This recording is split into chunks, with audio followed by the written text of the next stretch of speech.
Hey guys, what's going on? Laying back for another Netflix review, and today I'm going to be talking about Dogwashers.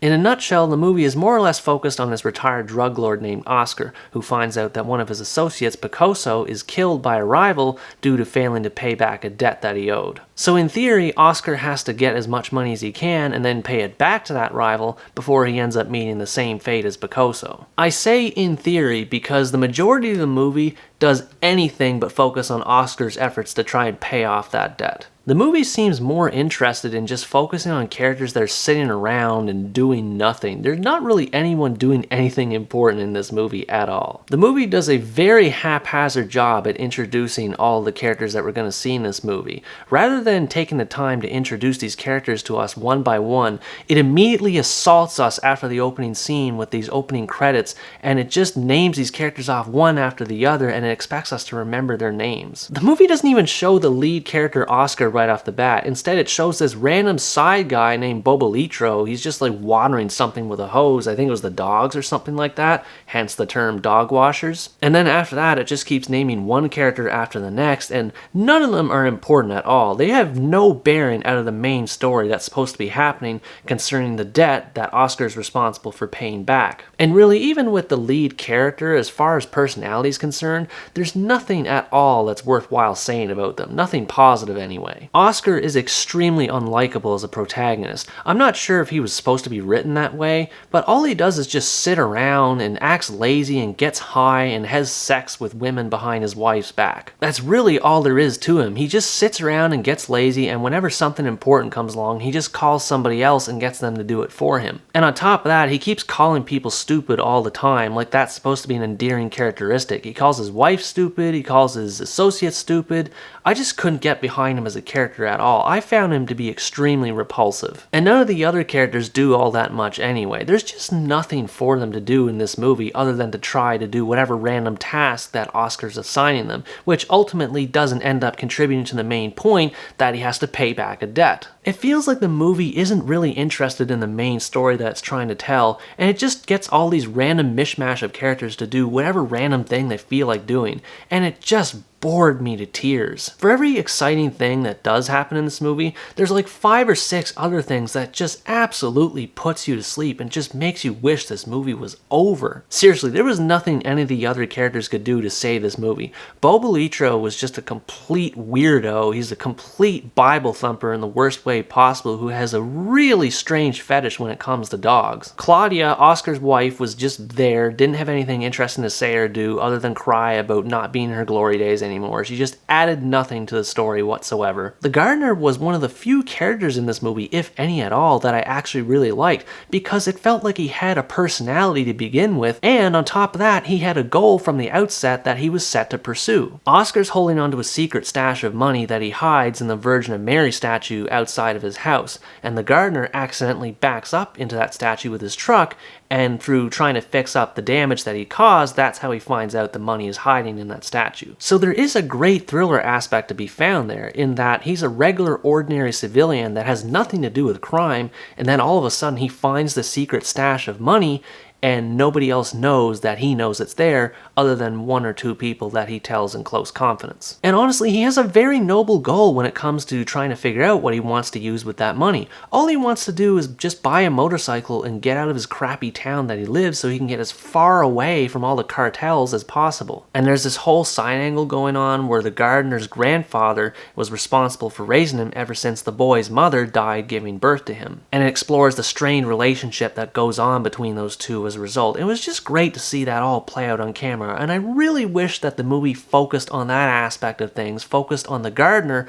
rather than all the other repulsive characters that it desperately wanted to show us. Instead of focusing on one story, which I feel every movie should, it tried to focus on too many stories at once. There's like 4 or 5 subplots going on at once, and it just felt really difficult to keep track of everything. There's a pair of cops that sit at a house outside where Oscar lives, and all they do is just sit around all day day and listen to the radio while they're supposed to observe whatever details they can in order to pin down Oscar and arrest him. I'll admit that the conversations those two had were pretty funny in retrospect, but at the end of the day, as with most other things in the movie, it never really contributed to the main plot at hand. There is one scene whenever the cops leave their post when they're not supposed to and they end up tailing one of the cartel members that leaves the mansion, and you'd think that they would face repercussions for doing so, but they never really get chewed out for it. They just get told, don't come back unless you have something for us. And then it's back to square one. Then there's like a scene where Oscar's at the doctor having an appointment and he's told that he needs to have surgery in his vas deferens or testicular region, something like that, like we really needed to know that. Then the movie just completely drops it and never talks about it again. I was just like, what was the point of that? And then there's one scene where Bobolitro's girlfriend is introduced to us. She works as a prostitute for a pimp, but she ends up having too many bad nights and isn't taking enough money home to him, and then as a result, she's fired from her job. And then that's it. It just shows her moping in her bedroom and then occasionally making a phone call to Bobolitro whenever he's not busy fawning over the dogs in the backyard. Whenever all these little subplots aren't popping up in the movie and aren't distracting us from the main story of the movie, when you get right down to it, most of the characters are either just sitting around, driving around, or sexing around. That's really all these characters have going from them. They're the most boring, banal characters I've ever seen in a movie, to a point that it almost feels like they dragged random people off in the street and just be like, hey, we're gonna pay you to be in this movie. And sure, if you're a guy watching this movie, you might get some sort of adolescent enjoyment out of some of the sex scenes in this movie. The girls are good looking after all, but that shouldn't be the main point to see any movie. Let's be real here. That's not to say that there weren't a few good things in this movie though. There are a few things that this movie does get right. It does feel very gritty and very realistic in the way that's presented. There's all kinds of overgrown foliage that's taking over the roads, and every character just lives in absolute squalor. There's garbage and little grains of meth all over the place. It just felt very dirty, and I love the overall aesthetic that they were going for, visually speaking. I also thought the soundtrack was quite good as well. It usually matches the tone of whatever scene the characters are involved in the moment. Whenever there's a tense scene, the music is usually more subdued and has little in the way of instrumentation, which accentuates the thrills of the moment,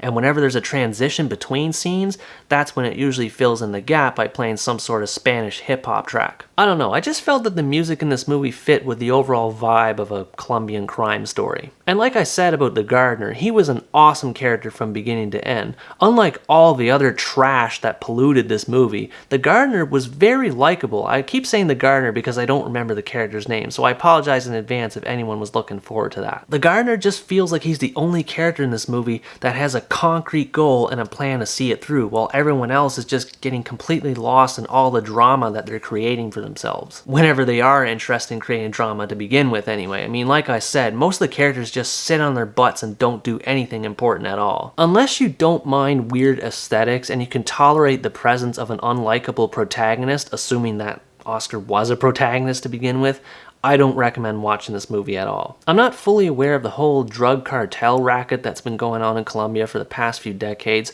but I would imagine that this movie does no favors in trying to eliminate any possible stereotypes. There's just too many storylines going on in this movie, and every character feels repulsive in nature, and I didn't want to root for any of them. I just couldn't wait for this movie to be over. Rather than trying to focus on one central plot point and doing it well, it instead goes for broke and just tries to focus on many story threads as it can all over the place, and the end result just ended up feeling flat and very muddled and confusing. There are many better crime comedies out there to watch than this movie. Go watch anything in Guy Ritchie's filmography like Snatch or Lock, Stock and Two Smoking Barrels. Those kinds of movies are way older than this one, but they still stand the test of time in terms of overall quality. You just get way more enjoyment out of those movies than you do with this one. It feels like the elements are there to tell a great story in this movie, but it tries to bite off more than it can chew, and that ultimately leads to its downfall. Anyways guys, that's going to be my review of Dogwashers. Thanks for watching this video, I hope you enjoyed it, and as always stay tuned for the next part, where next time I review the Indian animation, Bombay Rose. Bye bye!